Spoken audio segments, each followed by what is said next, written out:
This morning, and 12 hours later, they're still putting out hotspots. Trevor Alt is live outside the Macadam Center as that investigation into the cause continues. Trevor?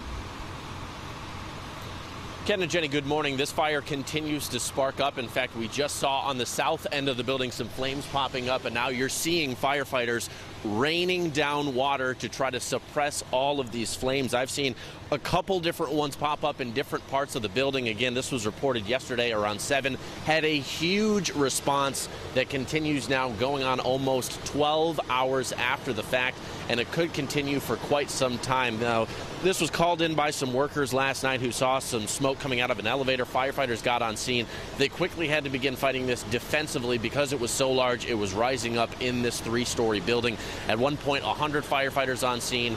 Dozens, 34 different fire units were here all around this area. Now, last night we were talking with Officer Kim Cosmas about this, and she was talking about how because they're monitoring all these hot spots, they weren't going to get investigators in until this morning. Well, I actually have Officer Cosmas with me. While we have you here, Officer, if we can bring you in real quick, can you explain, because I know obviously this is still an active scene, what's the likelihood of getting investigators in, and how soon do you think that'll be? Well, at 8 o'clock this morning is when the investigators are going to start determining if they're going to be able to go into the structure, if it's structurally sound enough for them to be able to get into the areas that were initially affected by the fire, to determine what the cause was. But until then, we won't really know much more. Okay, so you have to wait until even then it's possible that they can't go inside? Right. Can you tell me which part of the building it was?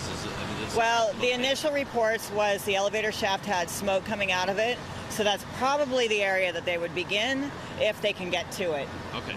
Sounds good. Well, we'll be hanging around and we'll check in with you a little later. We do appreciate the update, and I can see that you're still very busy here this morning, so I appreciate it. We'll let you get back to work. Ken and Jenny, traffic-wise, we do know that yesterday Macadam and Corbett were both closed. Corbett is still closed between Boundary and Richardson. It's just a couple blocks, but it's enough to change traffic, and Macadam is back open, but already I've talked to a few people around the area. They said that they've noticed that traffic is already slowing earlier than usual. Of course, Macadam, a highly trafficked area during the Monday morning commute, so plan on extra time if you're driving in that way in Southwest Portland. Reporting live this morning, Trevor Alt, KOIN 6 News. Yeah, because even if that road's open, there's going to be a lot of people looking at that as they drive by. Yeah, that's Highway 43, which is the main route if you don't use the freeway from Lake Oswego into downtown Portland. So thanks, Trevor.